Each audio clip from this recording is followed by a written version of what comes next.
Olá senhores, tudo certo com vocês? Espero que sim. Bruno aqui na área. Hoje nesse vídeo aqui eu vou comentar um pouco sobre a Sanepar, tá certo? Foi um pedido de vocês aqui do canal. Vamos comentar um pouquinho sobre a composição acionária, os seus dados fundamentalistas e terminar com a digníssima análise técnica. Vamos lá.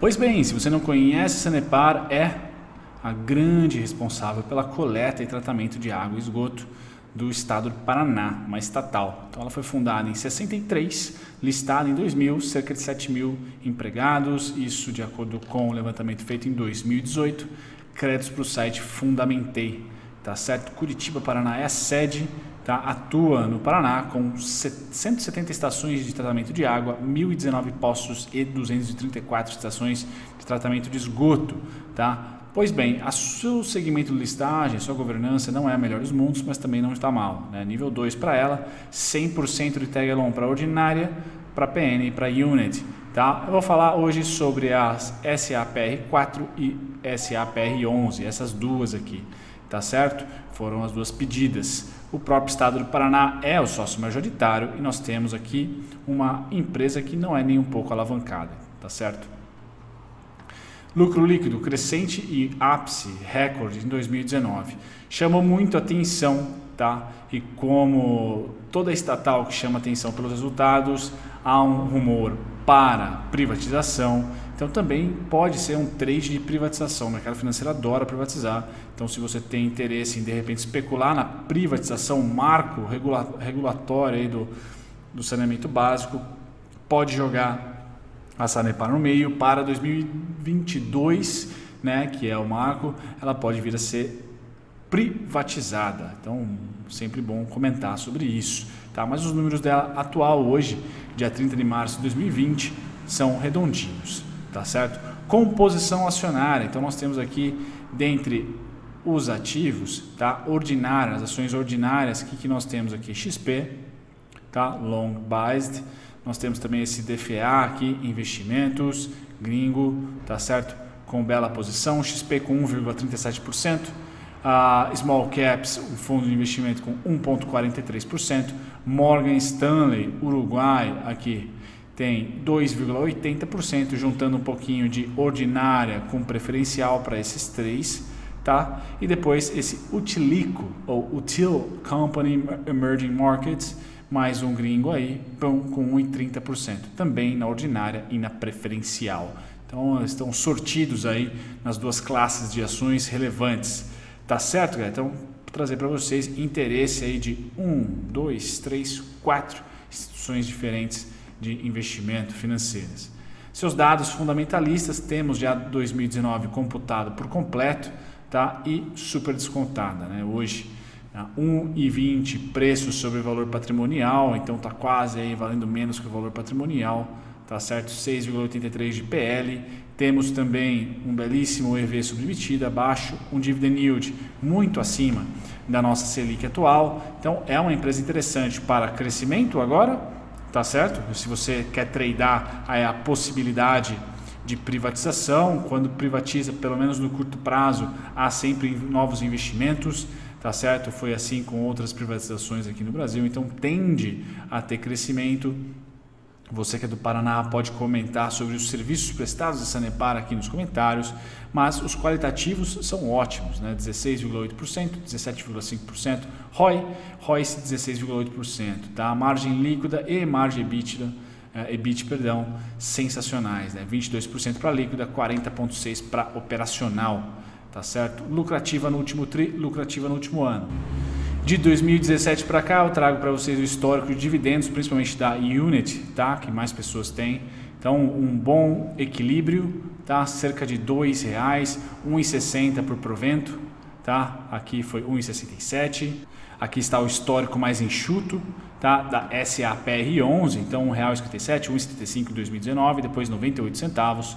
98 centavos foi dividendo e o resto juros sobre capital próprio. Se você tem a ordinária, tá? Vai estar lá muito parecido, só que a ordinária a gente tem um histórico maior, tá? Então a distribuição aqui na ordinária para 35 centavos, 31 centavos e 20 centavos, tá? E você que participa da preferencial, você tem um histórico gigantesco de dividendos aí vindo desde os anos 2000.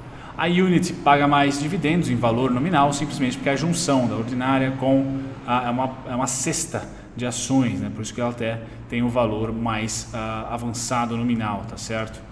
Muito bem, aqui só uma curiosidade para vocês, galera. Então eu tenho trazido, não sei se essa palavra existe, tá? Eu tenho compartilhado com vocês recentemente gráficos sobre a interação dos investidores estrangeiros na nossa bolsa. Eu acho o fluxo mais forte que nós temos são os investidores estrangeiros, tá? E aqui na linha verde clara é a participação deles, tá certo? Então eles vêm numa venda muito forte de fevereiro para cá, tá? Acumulado do mês de março muitas vendas e acumulado também do último dia. Aqui nós estamos no dia março, aqui é o acumulado no mês, né? Nós estamos em março cheio, dia 27 de março aqui, tá? Esse dia foi muito vendedor e o mês ainda assim de venda. Porém, vocês podem perceber que o gráfico vai se achatando, ele vem numa tendência de queda, né? Esse verde claro e de repente, opa, faz um flat. Aqui, ó, começa a ter compras de gringos também no mercado à vista, Bovespa, que não é o mercado futuro, tá? O mercado à vista. Então vejam como o preço do Ibov, que é esse verde mais escuro, já subiu, tá? E os gringos compram aqui o fundo, bem quando o gringo parou de vender, tá? Subiu, tá certo? Então é bem interessante olhar para como será essa curva, se ela volta a cair ou se ela começa a subir, pois aí o preço provavelmente tem muita possibilidade de rampear para cima, tá? Mas por enquanto o fluxo do mês foi bem vendido, tá? De março e deve fechar assim, ó. Eu acredito que vai fechar assim, já temos atualização do mês inteiro, tá? Aqui está no dia 27, temos aí mais 2 dias de pregão para ser atualizado, mas por enquanto o saldo é negativo, porém diminui, tá? Diminui muito. A partir do dia 20 de março, a gente já vê aqui um saldo pau a pau. E do dia 23 para o 24 foi o primeiro saldo positivo do mês. Primeiro saldo positivo do mês. Linha verde clara é a linha do saldo, tá? E a bolinha são os dias, né? As bolinhas aqui são os dias, tá? Então todo dia sendo saldo vendedor. Aqui quase foi um saldo igual ao dia anterior. Aqui quase foi um saldo igual ao dia anterior. Mas esse foi o primeiro saldo positivo. Então isso aqui é um baita sinal, tá? Para o curto prazo. Então é interessante ver se mantém, tá? Ou se tem uma super queda de novo, tá? Por isso que é importante ver as próximas atualizações e eu trago para vocês. Inclusive começarei aqui um novo programa no canal que vai ser um call matinal. Então de manhã eu vou fazer um resumão dos fluxos do Ibovespa e do mercado futuro, principais commodities e internacional.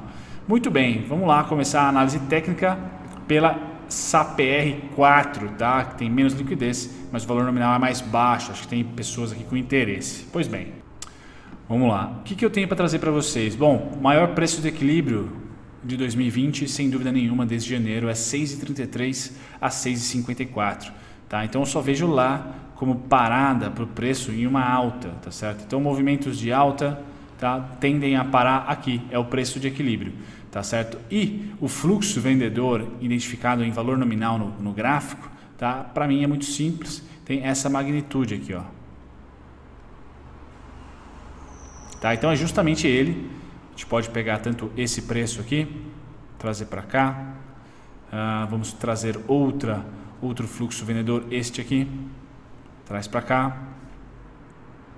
certo? Este aqui, traz para cá, e vocês vão perceber que eles finalizam, né? Essa demanda vendedora tem mais ou menos o mesmo valor nominal, tá? Então eu não vejo oportunidade compradora, esse foi um pouquinho a mais, então eu elimino, não vejo oportunidade compradora de acordo com essa máxima atual antes dos 4,18. Eu tenho um ponto no mestre de dividendos em 4,14, tá certo? Então é justamente esse movimento em fundo duplo, tá? Basicamente que eu espero, tá certo, galera? Então acompanhando o fluxo vendedor, tá? Para que eu me posicione no final dessa demanda, tente ver algum price action aqui, cada um tem a sua estratégia aí em casa, para entender que 4,14 é ponto meu, esse é meu, né, do mestre de dividendos. Quem é aluno também vai ter possibilidade de formar esse ponto, tá? E a única região de interesse, tá, o alvo, é o 6,33, 6,54. Para o médio prazo, essa é a volatilidade que eu espero, tá? Se durante essa queda eu observar algum tipo de aumento de volume, ponto de interesse, tá? Ter algum tipo de price action aqui, interação entre comprados e vendidos com alto volume, a gente ganha mais um ponto. Mas por enquanto, nenhum, né? Mesmo se eu adicionar o volume, tiver um voluminho aqui, ó, muito pequeno, o maior volume foi nesta região realmente, dos 6,50 a 6,30. Tá? Então eu estou de olho aqui, ó, tá? Enquanto nós estamos no alto, ou seja, estamos ali completando essa demanda compradora, aqui, eu estou de olho nos próximos volumes e nos próximos dias. Como que ele vai descer? Qual será a interação aqui comprado e vendido durante essa queda que me parece iminente, tá? Para que a gente aposte ou não em uma pernada 3 gráfica aqui que todos os grafistas gostam de mencionar. Pois bem, agora a gente vai, antes de ir para SAPR 11, vamos olhar o histórico de lucratividade da empresa. Aqui eu mostro para vocês que é uma empresa, apesar de utility, né, de uma empresa que serve a população, estatal e tudo mais, infraestrutura e utility, a gente usa água, usa tratamento de esgoto, faz parte da infraestrutura de uma cidade, né?